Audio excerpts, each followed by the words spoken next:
Alors, moi, c'est Déborah, j'ai 33 ans, je vis à Paris actuellement. J'ai fait voilà, 5 ans de droit, un chemin parcours classique.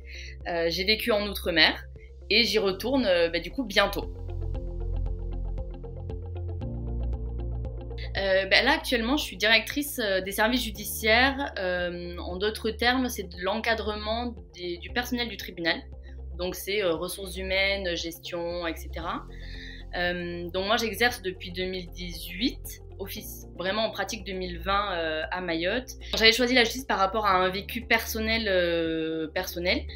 Et en fait, il y a eu une différence entre ce que j'avais imaginé et la réalité des choses. Et j'ai eu une énorme désillusion quand j'ai intégré ce milieu professionnel. Et pourquoi je souhaite aujourd'hui quitter cet environnement? Pour deux choses. La première, c'est que j'aime choisir de qui je m'entoure. Voilà, j'ai des valeurs qui sont très hautes en termes de loyauté, de transparence, de bienveillance, et je ne l'ai pas retrouvée actuellement dans mon travail. Et la deuxième chose, c'est que ce que j'ai toujours voulu depuis mes 15 ans finalement ne correspond plus à ce que je veux aujourd'hui à 33 ans. Et ça a mené vraiment à toute une réflexion. Donc voilà, j'ai envie vraiment d'être à mon compte et de choisir les personnes avec qui je travaillerai à l'avenir. Justement, oui, effectivement, mon premier emploi en tant que directrice, au bout de 2 ans, je me suis retrouvée dans une situation où finalement j'avais tout. C'est-à-dire que j'avais une maison, j'étais en Outre-mer, j'avais le travail pour lequel j'avais passé l'examen, j'avais tout ce dont je souhaitais finalement, c'était vraiment mon objectif. Et en fait, un jour, je me suis levée, je me suis dit, mais comment ça se fait que j'ai tout et je suis aussi vide à l'intérieur? Et ce jour-là, il y a quelqu'un, alors un psychologue, parce que je comprenais vraiment pas ce qui se passait, un psychologue qui m'a dit, mais vous avez tout aujourd'hui, mais si demain vous faisiez quelque chose pour vous, qu'est-ce que ce serait? Aucune réponse. Et là, ça a été le vide et je me suis dit, c'est pas normal d'avoir tout fait pour qu'on soit fier de moi et finalement de n'avoir rien fait pour moi. Et à partir de là, en fait, mon petit château de cartes s'est complètement effondré. Et j'ai enchaîné, ça a été épuisement professionnel, donc burn-out complet, mais j'ai tenu. Après ça a été bore-out, l'ennui au travail, et je pense que pour moi ça a été le pire. Ouais, ça m'étonne pas. C'était vraiment c'était une catastrophe. Et après, comme j'ai laissé durer les choses, parce que je voulais être là pour mes collègues, etc., ça a fini en dépression. Donc du coup, je suis passée par presque un an, 6-7 mois de dépression, avec un vrai suivi médical pour le coup, qui ont été nécessaires à me permettre d'avoir les idées au clair. Et au bout d'un moment, j'ai eu de la chance aussi d'être entourée de mes amis et de ma famille pour me rendre compte que le travail ne me représentait pas. Donc ça a été vraiment tout ce cheminement qui m'a amenée à me dire que je ne peux pas continuer jusqu'à mes 60 ans à exercer un métier dans lequel on ne respecte pas l'humain, on ne respecte pas un travail fait et il n'y a pas de loyauté ni de bienveillance. Et je me refusais de vivre encore 30 ans dans un tel environnement finalement. Alors l'élan, ça fait partie de mon tempérament, c'est-à-dire que j'ai besoin de toucher le fond. Donc je vais jusqu'au bout du bout du bout, je touche le fond et après je remonte parce que je me dis j'ai pas le droit de me laisser sombrer comme ça, c'est pas une vie. Et j'ai toujours fonctionné comme ça. Donc là c'est ce qui s'est passé, j'ai sombré et je me suis dit mon travail ne me définira pas et il est hors de question que je les laisse me détruire comme ça s'est passé. Donc j'ai repris, j'ai commencé à en parler autour de moi, auprès de mes amis, ce que je ne faisais pas. Et à ce moment-là, j'avais déjà pris des infos sur la loco, mais c'était pas le bon moment parce que j'étais dans cette phase justement de remontée de dépression.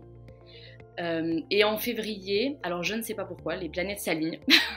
Et là, je tombe sur le wagon express, donc je me dis, ok, go. Il venait d'y avoir un énième événement au travail, compliqué. Et donc je me suis dit, ok, je teste et on verra. Et en fait, ça s'est fait comme ça. Et j'ai été portée par l'élan du wagon express. Mais littéralement. Et je m'attendais tellement à rien, finalement, que j'ai tout eu. Et ça pour le coup, moi, 3 jours m'ont suffi à me dire ok, c'est bon, ma voix n'est clairement pas là, mais elle est ailleurs, quoi. Oh, c'est ouf. Ouais, moi, mais en vrai, c'est fou. Enfin, j'en ai des frissons quand je le dis, mais ça a été incroyable. Vraiment, ouais, vraiment. Ok, alors le wagon express, donc l'accompagnement pendant les 3 mois, ça a été intense. Ça a été intense pour 2 choses. La première, c'est que je ne m'attendais pas à ce qu'il y ait autant d'exercices et agréablement surprise pour le coup, parce que c'est des exercices qui, pour le cibler vraiment les questions qu'il fallait que je me pose moi à ce moment-là, et toute une partie sur vraiment qui on est, ce qu'on aime, nos valeurs. Et je m'étais jamais posé la question de mes valeurs. Et ça a été un déclencheur où je me suis dit, ok, je comprends pourquoi dans mon environnement actuel ça ne va pas, pourquoi je ne suis pas alignée, pourquoi j'ai eu autant d'obstacles dans ma vie finalement. Et la deuxième chose, c'est que j'ai tellement mis du cœur, je voulais vraiment le faire à fond pour n'avoir aucun regret. Et ce qui fait que ça a eu un autre impact, c'est que je me suis vraiment ancrée dans la communauté des locaux. Et vraiment, j'ai oublié la vie que j'avais à côté. Ça a été vraiment, j'ai vraiment été portée par... en fait, j'ai tellement rencontré de filles, de femmes incroyables, bienveillantes, pas un mot plus haut que l'autre, d'une gentillesse extrême, ce que j'ai dans auprès de mes amis proches finalement, que je me suis dit, en fait, il existe une communauté de femmes qui est autant déterminée et autant bienveillante que ce que je peux attendre dans mon entourage pro et perso. Et ça a été vraiment ce que m'a apporté la loco, c'est-à-dire des exercices qui ont ciblé ce sur quoi je devais me questionner pour avancer et comprendre aussi pourquoi j'étais pas alignée jusqu'à maintenant, ce que ça a fait finalement. Et ça a été l'accompagnement finalement par toutes les femmes de la loco, les coachs et les locaux, parce que dès qu'on avait une question, les coachs, les locaux, tout le monde était là en fait pour répondre, pour donner un avis, pour soutenir quand ça allait pas, quand on avait un coup de mou, etc. Donc ça a été vraiment une petite parenthèse qui, moi aujourd'hui, mes amis me disent, il y a un avant et un après. C'est flagrant. Ouais, c'est vraiment, et mes amis me l'ont redit encore hier, quoi. Le projet Wagon Express, tout a débuté vraiment Wagon Express. Wagon Express, on doit créer comme un espèce d'avatar de notre vie en 2030. Oui, là c'était direction 2030. Ouais. Ouais. Et en fait, ça a été cette photo, le point de départ de tout. Je me suis tellement projetée dans mon coffee shop, studio de yoga pilates face à l'océan, que je me suis dit, ok, ma vie elle est là. Et en fait, ça m'a guidée tout le long et j'ai jamais perdu l'objectif. Et j'ai encore cet objectif, même si maintenant j'ai mis des étapes intermédiaires quand même. Mais donc voilà, donc en fait, j'ai retrouvé mon projet d'il y a des années, parce que j'en parle depuis très longtemps, de créer un coffee shop avec un studio de yoga pilates en Outre-mer, face à l'océan idéalement. Et voilà, donc en attendant, je vais me rendre en Outre-mer, créer mon réseau et peut-être développer ce projet, mais en tout cas, ça reste mon fil conducteur. Après, j'ai appris avec la loco à viser la lune pour viser les étoiles. Donc je vise la lune. Pas trop raison. Voilà.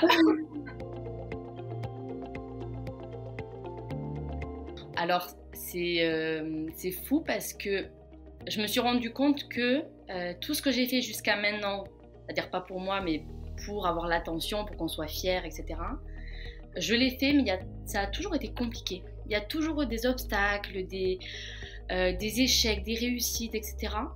Et maintenant que je sais ce que je veux, où je veux aller, comment je veux le faire, tout s'aligne et en fait, je fais un nombre de rencontres incalculables. D'entrepreneurs ou de gens qui ont des contacts à La Réunion. Donc en fait, j'ai envoyé un message sur les réseaux, j'ai eu plein de retours, une vague de soutien et d'aide de personnes qui me mettent en relation, etc. Et là, je commence à proposer des cours. Alors, j'enseigne le yoga, mais je commence à proposer des cours de fitness et je suis au taquet. Et là, quand j'ai donné ce cours-là, je me suis dit, ok, en fait, c'est complètement mon domaine. Donc en fait, là, tout se met en place complètement naturellement, c'est-à-dire que je ne force absolument rien. Et c'est tellement facile, entre guillemets, hein. Mais je me dis, mais pourquoi on cherche autant à se compliquer la vie et à ne pas regarder les obstacles et les prendre comme c'est une leçon, prends-la et tire-en les conséquences. Mais non, on a tendance à foncer vraiment tête baissée et à ne jamais lever la tête. Sauf que le problème, c'est que quand c'est trop tard, ça en arrive à des problèmes médicaux. Et là, pour se relever, c'est beaucoup plus long et beaucoup plus compliqué. Surtout si on n'est pas entouré. Moi, j'ai cette chance d'être entourée, mais voilà. Donc, c'est dommage d'attendre ce stade-là. Donc, ouais, non, en fait, c'est vrai que pour résumer, aujourd'hui, ma vie est beaucoup plus alignée qu'avant et je n'ai aucun obstacle, ce que j'avais avant, finalement. Ben là, je commence à voir les annonces pour les apparts. Donc pareil, là, je vois, c'est un peu tôt quand même pour l'outre-mer de demander maintenant. Mais bon, je m'y prends tôt. Donc là, j'ai déjà quelques personnes qui m'ont contacté. J'ai mis des messages dans tous les groupes Facebook de recherche d'appart et des amis qui m'ont mis, enfin des amis ou des personnes, des amis de mon frère que j'ai pas vu depuis 30 ans, qui m'envoient des messages. Je connais telle personne. Donc en fait, j'ai plein de contacts. Là dont j'attends certains les retours, d'autres qui m'ont déjà donné des numéros. Donc là c'est en cours, mais je suis pas inquiète. Ouais, je sais que je trouverai une solution, j'ai déjà déménagé X fois, je sais que je retombe sur mes pattes, donc ça m'inquiète absolument pas pour le coup. Et d'autant plus que là j'ai donné un cours de fitness et tout, donc je sais vraiment ce dont j'ai envie là. Donc non, là je suis zen quoi. Enfin, sur mon projet en tout cas. Le côté que les filles se parlent aussi entre elles. Et en tout cas, nous à Paris, je trouve que ce qui a beaucoup aidé, c'est vraiment tu vois, le fait de se voir aussi. Le fait de se voir et on entretient vraiment un truc où on va manger ensemble. Des fois, on se fait des brainstorming entre nous. On voit qu'il y en a une qui a ce projet, en fait ça pourrait carrément coller. Katharina, moi, elle a des trucs sur la fiscalité, j'y connais rien, donc en fait on a déjà parlé de bosser ensemble après. Donc c'est vraiment des choses où c'est ce que j'adorerais, tu vois, c'est de faire une grande journée pique-nique avec tout le monde quoi. Et ça Ah mais écoute, visualise-le parce que c'est exactement ce qu'on est en train de préparer. Mais c'est pas vrai, non mais pas pique-nique, oui. mais évidemment, évidemment. Ouais, on va rassembler tous les locaux, ouais. C'est fou le pouvoir. Et ça m'a confirmé que mon projet, je le veux en physique. Je veux rencontrer des gens, j'ai besoin vraiment de ce contact. Et c'est ce qui m'a vraiment tiré, moi, pour le coup, vers le haut dans la loco. C'est d'avoir noué des liens. Tu vois, même Célia qui est à Lyon, elle est venue à Paris, on s'est vu. On s'est vu une fois, mais une évidence. Donc c'est assez fou l'impact que ça a, je saurais pas l'expliquer en fait. Ah non mais c'est trop bien, franchement, meilleure décision de 2025.